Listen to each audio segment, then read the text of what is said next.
जय जगन्नाथ दर्शक बंधु। आज आम मालिकार एमती एक गुप्त कथा को आलोचना करने जाऊँ जहाँ महापुरुष अच्युतानंद भविष्य मालिकार 2026 मसीहा को नहीं भयंकर तथ्य देते।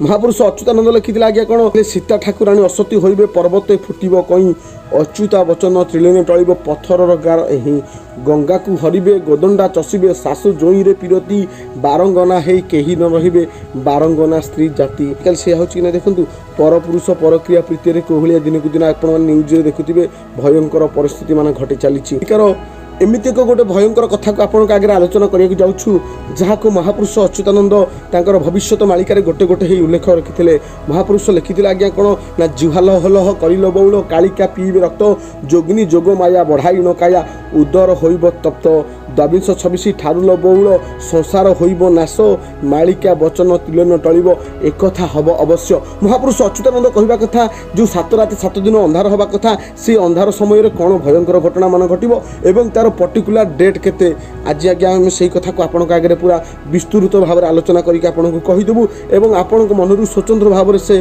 भयंकर कथा मनरू दूरे देबू जहाँ को आपण मैंने हजार हजार वर्ष तलू अपेक्षा कर। महापुरुष लिखिते वैशाख मास शुक्ल अष्टमी गुरुवार दिन सही दिन कलिजुग होइब संपूर्ण सही दिन भैरवी डाक देव अंधार होइन पृथ्वी निर्योजित थिब जुहा लह लह करिल बौल कालिका पीबे रक्त जोगिनी जोगमाया बढ़ाई न काया उदर होइब तप्त। आपण गोटे यही कथा को टिके नजर करंतु जो महापुरुष लिखिते वैशाख मास शुक्ल पक्ष अष्टमी गुरुवार दिन पुणी महापुरुष लिखिते 2026 ठारुल बौल संसार होइब नाश ए दुईटा कथा को नजर करला बेलू आपण माने गोटे कथा चिंता करंतु ए वर्ष आज्ञा जो 5 जो भयंकर कथा लिखिछि दिन में चंद्रग्रहण गला आपण मैंने विस्तृत भाव में देखी सारी जो महापुरुष अच्युतानंद लिखिते आज्ञा कौन ना 7 दिन अंधार हेबल बोल सूर्य न होइबे देखा श्रृगाल कुकुर घरे पशिजे तेणिकी करू अबा यार पर्टिकुलर टाइम है आज्ञा वैशाख मास शुक्ल पक्ष अष्टमी गुरुवार दिन आपण मान पाखे जब खाता अच्छी निश्चित भाव में लेखिक रखु आम आज्ञा मनगुणा कहानी कहूना। महापुरुष अच्युतानंद हजार हजार वर्ष तो लिखिते शाशु शशुर को मानग बौल करुथिबे बेखातिरी पर पुरुष प्रलोभन पड़ी स्वामी बेके देवे छोरी। आजिकल आपने कथा देखूँ प्रत्येक न्यूज चैनल हो कि मोबाइल टी यूट्यूब खोलदेला बेलू साथे साथे सही कथा बाहर किए क्या सहित पड़ेगा तो कौटी आज्ञा हाण मरारे मरुंच लोक मैंने तार मुख्य कारण हूँ किए क्या सहित आज्ञा भल पाई पलाऊँ तो किए आज्ञा निज स्वामी थी आ क्या सहित पलाऊँ यार मुख्य घटना घटवार कारण हूँ कलिर प्रभाव। महापुरुष अच्युतानंद लिखिते आज्ञा कौन ना शाशु शशुर को मानक बौल करुथिबे बेखातिरी पर पुरुष प्रलोभन पड़ी स्वामी बेके देवे छोरी अचिना व्याधि घटिबल बौल संसार होइब नाश मालिका वचन तिलन टलिब एक हम अवश्य। ए घटना को आपण मैंने देखी सारी जो 22 मसीह आज्ञा महामारी कोरोना जाइतिला समस्त जानते से समय केते भयंकर घटना मन घटीला सी आज्ञा किछि नुह आगु को आहरी भयंकर समय आसीबो ए 2026 मसीह आज्ञा मीन शनि जोग। महापुरुष मध्य लिखिते 2.5 वर्ष घर उत्पात संसार होइब नाश मालिका वचन तिलन टलिब एक हम अवश्य। जो मैंने आज्ञा हरिनाम संकीर्तन ये आज्ञा भल पाउथे सेमानकर आज्ञा किछि हबो नाही। महापुरुष अच्युतानंद मध्य लिखिते कृषि हब गोरु चराल बौल चाषी कोड़ी मुंडे देवे धान चाउल जे पोषण मिल अना हारे मरुथिबे दुर्भक्ष पड़ब दिन एक बौल अर्ण चूर्ण हेब शून्य कलिकी बेश को धरी जगन्नाथ छाड़ी जीवे निज स्थान।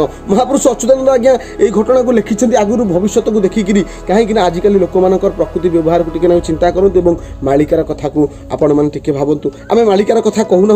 महापुरुष अच्युतानंद लिखिते सर्वे होइबे एककार न रखिबे वेद विद्या विचार जाइफुल मिथ्यावादी हेबे नर घरे घरे मिथ्यावादी कथा उपजीव बाप पुओ भाई हेबे हणाहणी पुराण होइब निश्चय भविष्यवाणी। ए घटना को आज्ञा आम कहूना भविष्य मालिकार आज्ञा अध्याय नंबर आपको आम कहीदे आज्ञा पृष्ठा नंबर 16 आपण मैंने निश्चित भाव में से घटना को पढ़ी पारे जो भविष्य कथा महापुरुष अच्युतानंद लिखिते आज्ञा घरे घरे मिथ्यावादी कथा उपजीव। आजिकल आज्ञा देखूँ घरे घरे मिछ कथा हो नहीं पुओ बाप को मिछ कथा कहूँ माँ पुओ को मिछ कथा कहूँ घरे घरे मिथ्यावादी कथा उपजीव बाप पुओ भाई हेबे हणाहणी। आज्ञा देखूँ जमी बाड़ी विवाद को लेकिन कोबले आज्ञा घर भितर भयंकर परिस्थिति सृष्टि होछि ए कथा महापुरुष अच्युतानंद जानिथिले आज्ञा आगु कोन घटिबो कलिर प्रभाव केमिति पड़िबो कलिर विस्तृत भाव में लोक माने केमिति हैरान हरकत हेबे जो माने आज्ञा सत्य मार्ग रे थिबे जो माने आज्ञा ठीक मार्ग रे थिबे एवं भगवान को विश्वास करथिबे भल पाउथिबे मालिका भली भल भल ज्ञान को शुणिथिबे निश्चित सेमानकर किछि हबो नै। जो माने आज्ञा पर धन तंटी चिपिकी बड़ लोक हो जाउछन्ती सेमानकर ही भयंकर घटना मान घटिबो। महापुरुष मध्य लिखिथिले ना भूमि हरपात होइबो 10 दिग अंधार ଭଣିଲେ ଆଗତ ଭବିଷ୍ୟ ହାଡ଼ିଦାସ କୁମାର। ହାଡ଼ିଦାସ ମହାପ୍ରଭୁ ମଧ୍ୟ ଆଜ୍ଞା ତାଙ୍କର ଭବିଷ୍ୟତ ମାଳିକାରେ ଲେଖିଥିଲେ ଭୂମି ହରପାତ ହେବ, ଭୂମି ବାରମ୍ବାର ଆଜ୍ଞା ଭୂମିକମ୍ପ ହେବ।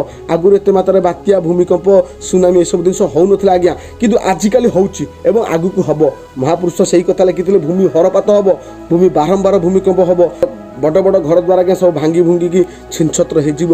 ଆଗକୁ ଆଜ୍ଞା ପରିସ୍ଥିତି ଭଲ ନାହିଁ, କାହାର ମଧ୍ୟ ଭଲ ନାହିଁ, କାହିଁକିନା ମିନ ଶନି ଯୋଗ ଚାଲିଛି।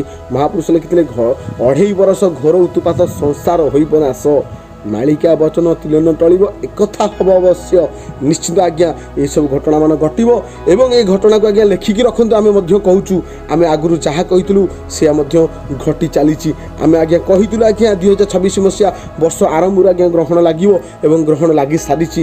ଆପଣମାନେ ଦେଖିଛନ୍ତି ମଧ୍ୟ ଆଜ୍ଞା କେତେ ଭୟଙ୍କର ଗ୍ରହଣ ଲାଗିଥିଲା ଏଇ ପୁଣି ଦୋଳ ପୂର୍ଣ୍ଣମୀରେ। ଏ ଘଟଣା ଆଜ୍ଞା ସତ୍ୟ। ମାଳିକାକୁ ବିଶ୍ୱାସ କରନ୍ତୁ, ମାଳିକାକୁ ଭଲ ପାଇବା ଦିଅନ୍ତୁ ଏବଂ ଯଦି ଭିଡ଼ିଓଟି ସବସ୍କ୍ରାଇବ୍ କରିନଥିବେ ଭିଡ଼ିଓ ଗୋଟେ ସବସ୍କ୍ରାଇବ୍ କରି କମେଣ୍ଟରେ ଗୋଟେ ଜୟ ଜଗନ୍ନାଥ ବୋଲି ଲେଖିଦେବେ। ଜୟ ଜଗନ୍ନାଥ।